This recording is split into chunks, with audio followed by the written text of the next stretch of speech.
Kraft presents The Great Gildersleeve. The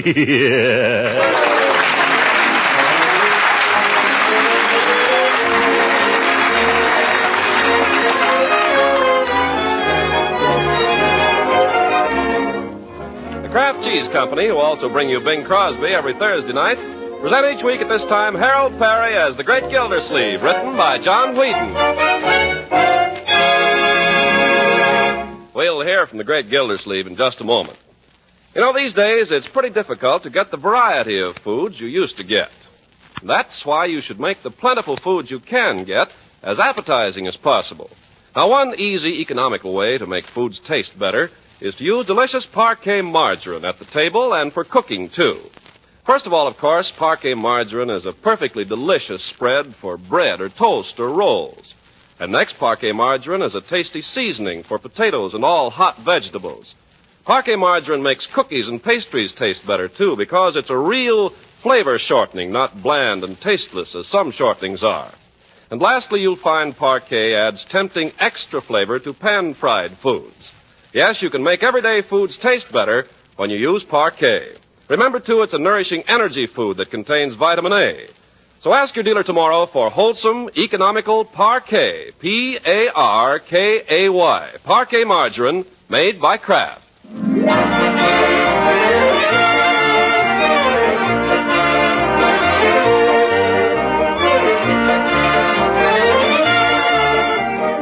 Well, let's get on to the great Gildersleeve, who's been putting in a busy Saturday morning down at the water department trying to clear his desk of all the odds and ends that have piled up there.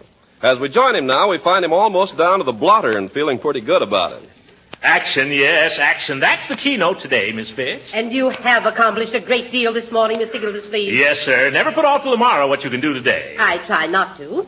Procrastination is the thief of time. There's a letter here. Time and tide wait for no man. This woman wrote in 2 weeks ago. For want of a nail, the shoe was lost, Miss Fitch. Action, that's the thing, action. Mr. Gildersleeve, are you going to answer this woman's letter? What does she want? Action. Sure. Well, let's see the letter. She says she wrote in 2 weeks ago and never got an answer. Oh, yes, I remember this. Take an answer. Very well. Dear Madam, in reply to your recent letter regarding a Neil in your bathtub, we wish to thank you for calling this to our attention.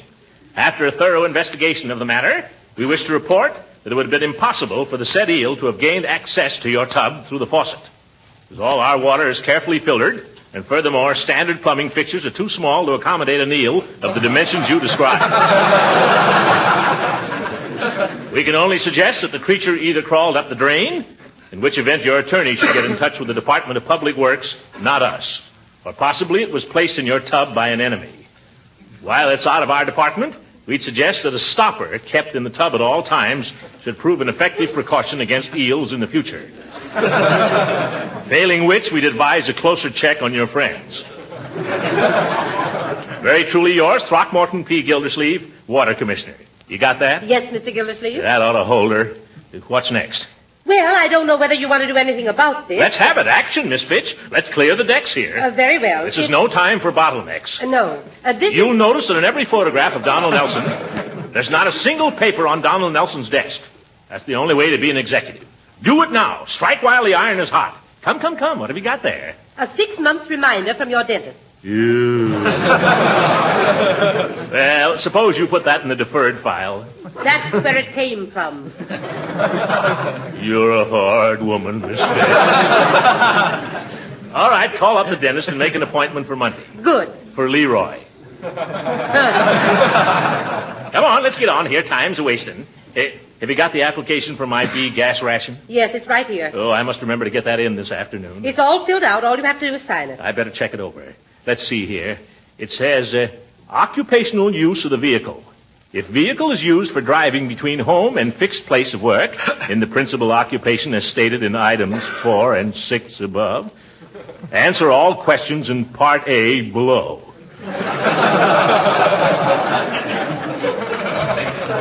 If vehicle is used in the performance of the principal occupation stated in items 4 and 6 above, oh, brother, I'll take your word for it, Miss Fitch. You also have to get the signatures of any person sharing the ride with you. Oh, well, Judge Hooker's my share of the rider, but he isn't speaking to me. He can darn well sign, though. I understand very few people are going to get the B rations. Oh, I'll get one all right. After all, I'm a city official. I have to do a lot of official driving. I'm entitled to one if anybody is. Yes, but have you heard who's head of the ration board now? It doesn't make any difference. Who? Judge Hooker. Judge Hooker. Oh, my goodness. Hooker will find some technicality. He'll block it if he has to stage a filibuster. Maybe I better invite the old goat to Thanksgiving dinner after all. That might soften him up a little. Yes, certainly. He couldn't accept a man's hospitality and then trick him out of his B card, could he? I don't recall that the application form covers that. No, I didn't think so. Quiet. Here comes the old sourball now. Well, hello there, Judge. When does the bus leave, Gildersleeve? The bus leaves whenever you're ready, Judgy. I'm ready now. Be right with you. Can't keep a customer waiting, can we, Miss Fitch? I'll get my hat and coat. Mr. Gildersleeve, you're not forgetting... Oh, yes. Thank you. While you're waiting, Judge, Miss Fitch has an application blank there that requires your signature. A mere formality, you know. What's this? Just to show that I'm sharing my car with you. Oh, so you're applying for a B ration book, huh? Aren't we all? Give the judge a pen, Miss Fitch. Here. Oh, use mine. It's a self-filler. I think you'll like it. There, that's it. There you are. Thank you, Judge. Well, see you Monday, Miss Fitch. Oh, by the way, Horace, I meant to ask you before. I hope you'll give us the pleasure of dining with us as usual on Thursday. I thought you'd forgotten all about Thanksgiving. Not at all. Thanksgiving wouldn't be Thanksgiving without you, Horace. You know that.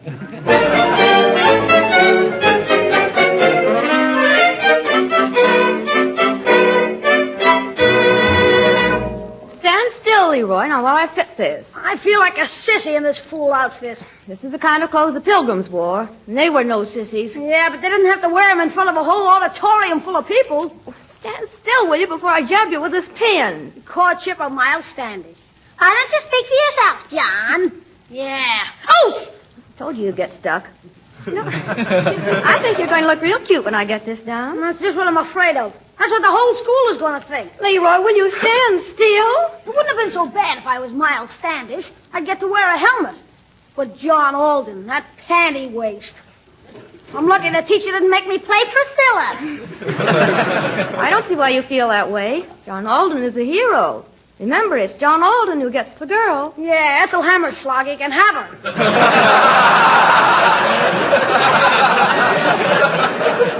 Hello, Uncle Mort. Well, hello, Marjorie. And Leroy. Hello. Well, look at our little pilgrim. Hey, Marge, can't I take this off now? No, wait till I get it pinned. You know your lines yet, young man? Some of them. Well, it's about time. You've been rehearsing that part for a month. I've been trying to get out of it for a month. That's no attitude to take. The Courtship of Miles Standish is great literature. I studied it in school myself. I remember it to this very day. This is the forest primeval, the murmuring pines and the hemlocks. That's Evangeline, Uncle Mort. Well, that's good, too. Let's hear you recite that speech you were having trouble with last night, Leroy. No, I don't want to. Come on now. I want to see if you've learned it. Some other time, Unc. No, right now. I'd like to hear it. We both would. Wouldn't we, Marjorie? We'd love to. No, I won't do it. Not if she's going to listen. Young man, you'll recite that speech or you'll go right upstairs to your room.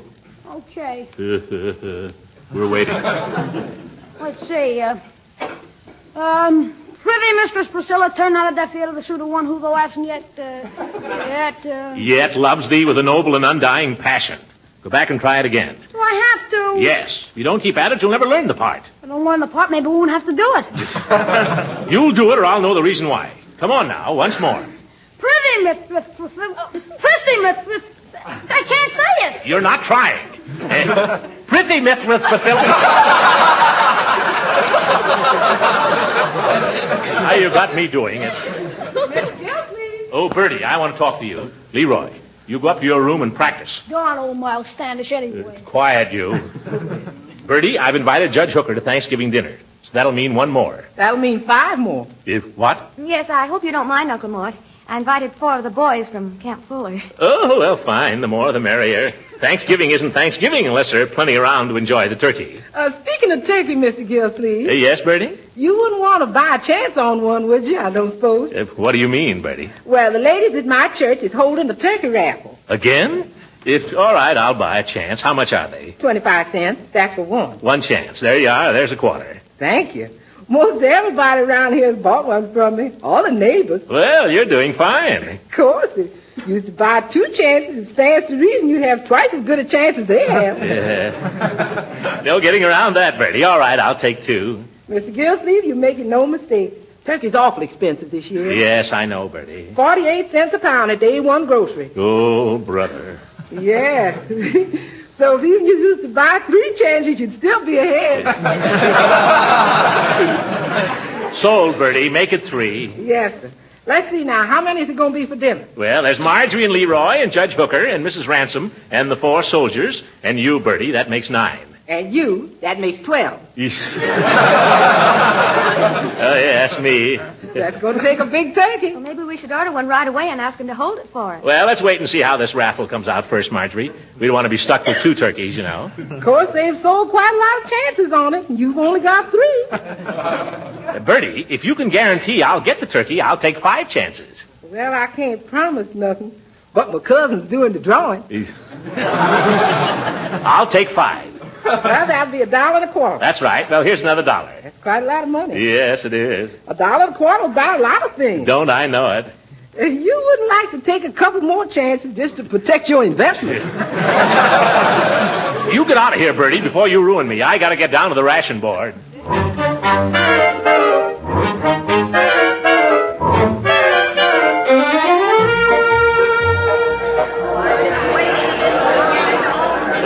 Brother, look at that crowd.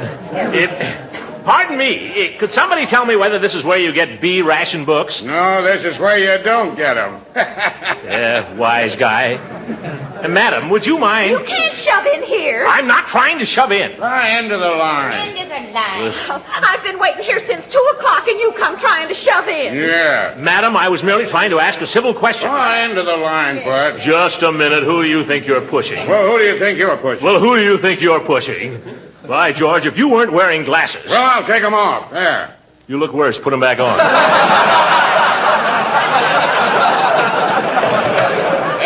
What's the fuss here? What's the fuss? He tried to shove in ahead of me. I did not. He did, too, and he squeezed my hand. Oh! Now, look here, my good woman. We'll have to ask for order here, my friend. Why don't you just take your place in the line? I'm trying to find out whether this is the right line. I've come for my B ration book. Oh, you've come for it, huh? Yes. I have my application right here. You and 100 million others. What? Young man, evidently you don't know who I am. I happen to be Throckmorton P. Gildersleeve, and I have to do a lot of driving. Where to? Well, out to the reservoir. To the reservoir. What for? To see if there's anything in it. Yeah? Listen, brother, if we gave a ration book to everybody who wants to drive out to the reservoir for a little necking in the moonlight... I don't do any necking in the moonlight. Oh, you like it in the dark? Yeah, no! And I didn't come here to be insulted by underlings. End of the line, Bud. Yes, end of the line. Oh, shut up! Oh, Judge, I want you to tell this young whippersnapper here where he gets off. Well, now, Gildy. He has the nerve to tell me I'm not entitled to a B ration book. Well, he may be right, Gildy. You're only sharing the ride with one person. You can't throw those technicalities at me, Hooker. You're the share, my rider. You signed this application yourself. I know that, Gildy. As a share of the rider, I'd be delighted to see you get your ration book. But as a ration official, I couldn't possibly pass this application. My conscience wouldn't allow it. All right, Judge. As a ration official, you needn't bother to come to Thanksgiving dinner. And as a share of the rider, from now on, you can walk. End of the line. Oh, you can have your old line.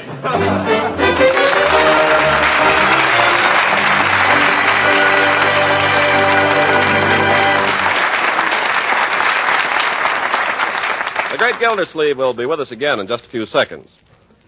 If you're troubled with a food budget that's hard to keep in line these days, just remember this. There are any number of wholesome, good-tasting, nutritious foods that can help you keep your food budget down. Now, one such food, surely, is Parquet Margarine, Kraft's delicious spread for bread, because it's good-tasting, economical, and nutritious. Parquet Margarine's flavor is something pretty special. Thousands know it as the margarine that tastes so deliciously good. And just as important, Parquet Margarine is an economical source of food elements that your family needs. Yes, wholesome, nourishing Parquet Margarine is one of the best energy foods you can serve. And year-round, every pound of Parquet contains 9,000 units of important vitamin A. Yes, it's wise to economize with Parquet margarine. It's delicious, nutritious, and thrifty. So buy Parquet margarine tomorrow. Just ask your food dealer for Parquet, Parkay. Parquet, the margarine that's made by Kraft.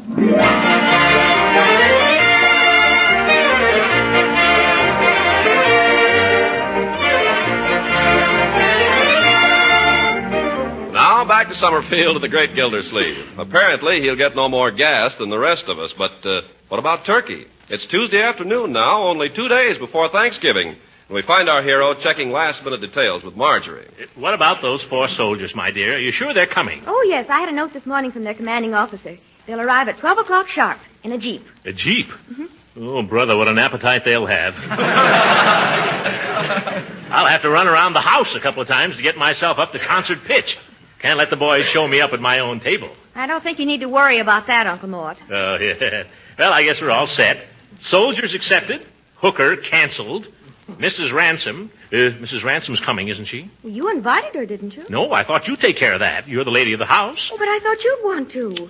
Oh, dear. And I went over there this morning to borrow a roasting pan for the turkey and never said a word about it. What must she think? Oh, this is terrible. This is awful. I'll run over there right now. Serves right. She's made other plans. A fine thing. Borrow a woman's roaster and then not invite her to dinner. Oh, my goodness. Oh, Mr. Gildersleeve. Leela, I've come to explain. I don't know what there is to explain, I'm sure. May I come in? Well, I'm rather busy. Just for a moment. Well, Leela, of course you're coming to Thanksgiving dinner Thursday. well, I'm hardly in the habit of going to places to which I've not been invited, Mr. Gildersleeve. But you are invited. You've been invited all along. There was a mix-up, that's all. I thought Marjorie had asked you, and Marjorie thought I had. How do I know? How do I know you're not just inviting me for my roasting pan? Leela, when I thought of inviting you, nothing was further from my mind than a roasting pan. Oh, you say those things, but you don't mean them. It's the truth. You were the first one on my list, Leela. Was I, Throckmorton? Sure enough. Yeah, sure enough. Oh, but I'm afraid I couldn't accept at this late date. You see, I've had all these other invitations. Oh. If I turn them down now, I know they'd be heartbroken, much as I'd like to have dinner with you. We're having a 20-pound turkey. Well, I love turkey, but I'm afraid I can't. I'll save you the white meat. No, don't tempt me now. I'll save you the wishbone. We can make a wish on it. What would you wish, Throckmorton?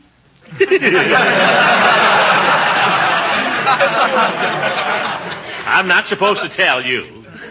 Well, I don't know that I could trust you with a wishbone. And anyway, I've promised these other people. But you've got to come, Leela. Marjorie and Leroy will be terribly disappointed if you don't. So will I. So will Bertie. So will the Army. The Army? Yes, we're having 4 young lieutenants to dinner, too. Throckmorton, why in the world didn't you say so? You mean you'll come? Will I? You're too good to me, Leela.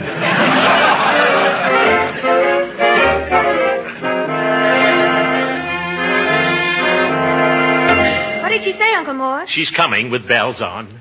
I wouldn't put it past her. Huh? Uncle Mort, can I borrow your shotgun? No, Leroy, certainly not. Why? I'm supposed to bring a gun to school tomorrow. What kind of a school are they running? A reform school? No, Miles Standish has got to have a blunderbuss. A blunderbuss. Here's your pilgrim suit, Leroy. I pressed the collar, so don't mess it up. Oh, put it on, Leroy, and show Uncle Mort how nice it looks, not finished. Oh, no. Go ahead. You look real nice in it. I look like a sissy in it. You look better than you do in that Mickey Mouse sweatshirt you wear all the time. Yeah, and cleaner, too. Put on the pilgrim suit, Leroy. Oh, Your sister worked hard on it. It won't do you any harm to put it on once. Go ahead. okay.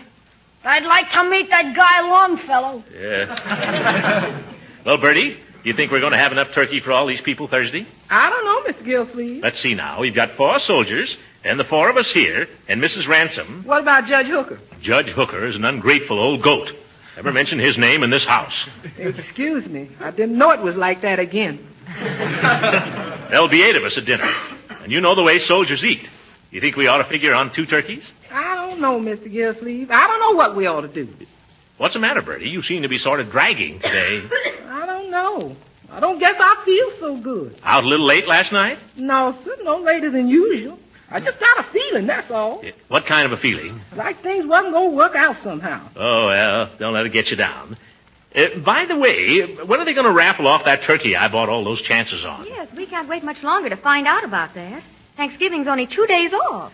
I was thinking, Mr. Gildersleeve, how would it be if we had a nice ham instead of a turkey?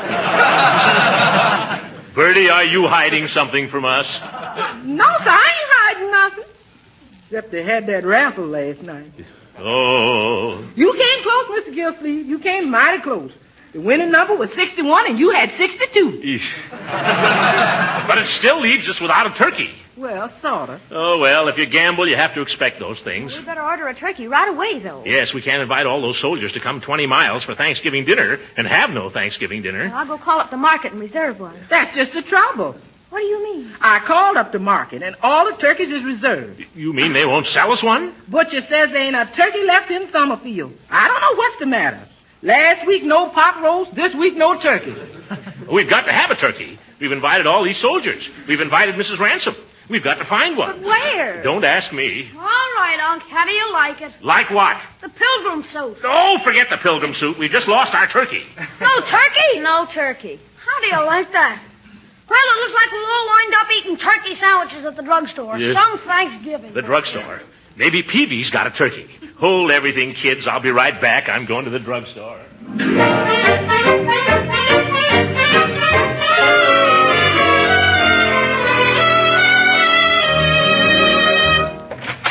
Hello, Mr. Gildersleeve. Peavy. Peavy, you've got to help me out. Well, I'm always glad to do customer service. Good. Have you got a turkey? What was that again? Have you got a turkey? A turkey? Well, now, I've had people come in here and ask for some strange things, but this is the first time I've ever had a request for a turkey. But never mind that. Have you got one? No, Mr. Gildersleeve. Turkeys are one thing that I don't carry. I'm sorry. Have you tried the meat market? Of course I've tried the meat market. Why do you think I came in here? I wondered. Now, just a minute, Peavy. You serve turkey sandwiches at your soda fountain, don't you? Yes, we do serve a turkey sandwich. You can't make a turkey sandwich without a turkey, can you? Well, now, I wouldn't say that.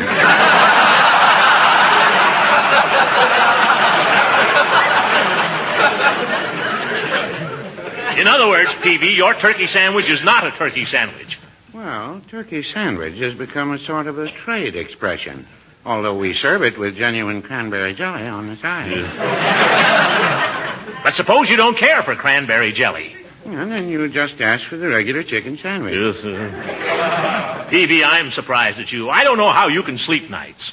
Well, I did used to have a little trouble, but I just take a cup of hot cocoa before going to bed now, and I find that sets me right. So does Mrs. Peavy. Well, this isn't finding a turkey. I got to get going. Goodbye. Goodbye, Mr. Gildersleeve. Have a nice Thanksgiving. Same to you. Don't drink too much cocoa, and don't let Mrs. Peavy.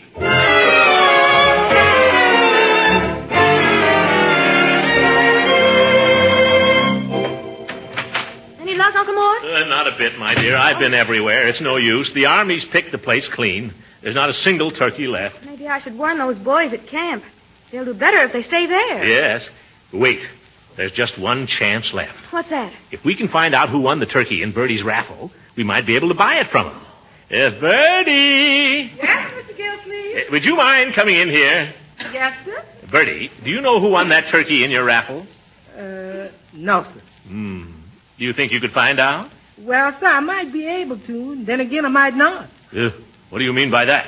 Well, if I was to find out who won, you might not like it. Come clean, Bertie. What bush are you beating about now?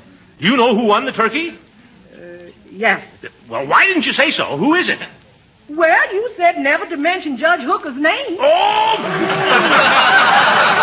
I told you you wasn't going to like it. Well, there goes our only chance. Uncle Mort, don't you think Judge Hooker would be willing to let you have it? After what I told him down at the ration board? No, my dear, I really gave him a piece of my mind there. But if you took it all back and invited him to dinner again? When he's got the turkey, he'd just laugh at me. Wait a minute. Bertie. Yes? Does Judge Hooker know yet that he's won the turkey? No, sir. I'm supposed to deliver it to him this evening. Yeah. Excuse me, folks. I got to see a judge about a bird.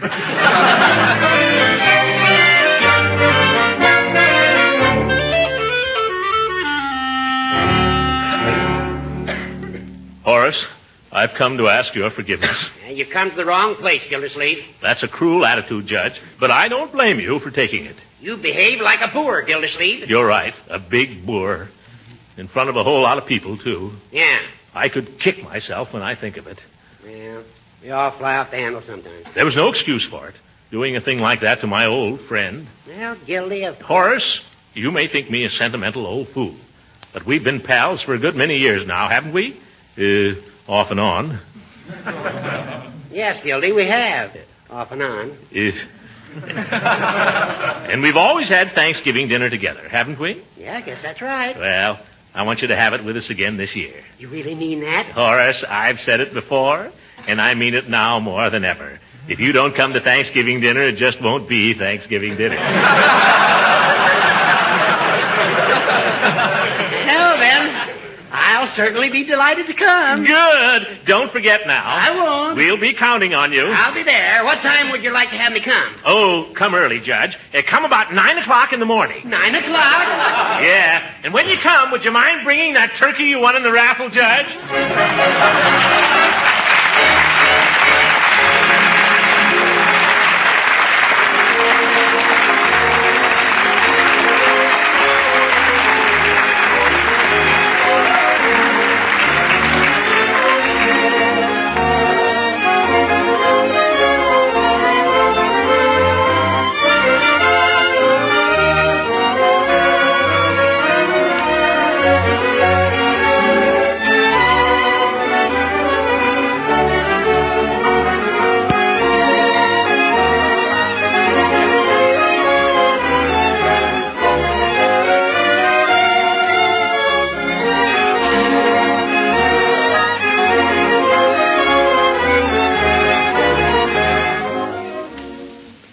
Gildy, I've got to be going. But it's been a mighty pleasant day. Oh, stick around, Judge. The evening's young yet. No, I've got to get an early start in the morning. But I don't know when I've had a finer Thanksgiving. Well, it was your turkey, Judge. Yeah, I share my turkey, you share your car. That's the spirit today. Yeah, and the good spirit, too. It brings people together, Judge. Yes, it does, Gildy. I'm sorry we had that misunderstanding down at the ration board. As a matter of fact, you're probably entitled to a B ration. You use your car for official business. Well, I don't want a B book. What? No, I've been thinking about it, Horace. It seems to me the spirit of rationing is to get along with as little as you can, instead of grabbing all you can get. You're absolutely right, Gildy. And I'm glad to hear you say it. You're a credit to the community. Well, thank you, Horace. And you may rest assured that even though I've only a humble A ration, my car will still be at your service at all times. You mean that, Gildy? I do indeed. That's fine.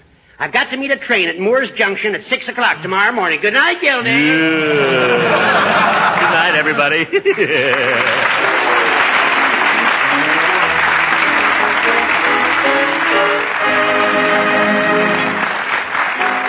music heard on this program was composed and conducted by Billy Mills. This is Ken Carpenter speaking for the Kraft Cheese Company and inviting you to tune in again next week for the further adventures of the great Gildersleeve.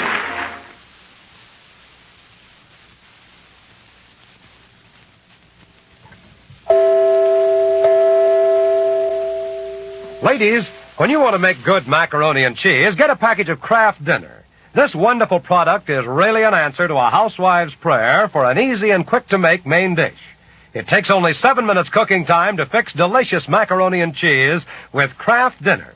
Put the macaroni that's in the package into boiling water and cook rapidly for 7 minutes. In just that short time, you have fluffy, tender macaroni all ready for the cheese goodness. So you take the package of Kraft Grated, which comes with Kraft Dinner, and sprinkle it on the macaroni, stirring the delicious cheese flavor through and through. That's all there is to it. Your macaroni and cheese is ready to be served. And once you've prepared it this way, you'll never want to go back to the old-fashioned way of baking it. Not when Kraft Dinner gives you such tempting macaroni and cheese in just 7 minutes. Why not try it tomorrow? Just ask your dealer for a package of Kraft Dinner. It's so convenient, so economical, and so good. This program reached you from Hollywood. This is the National Broadcasting Company.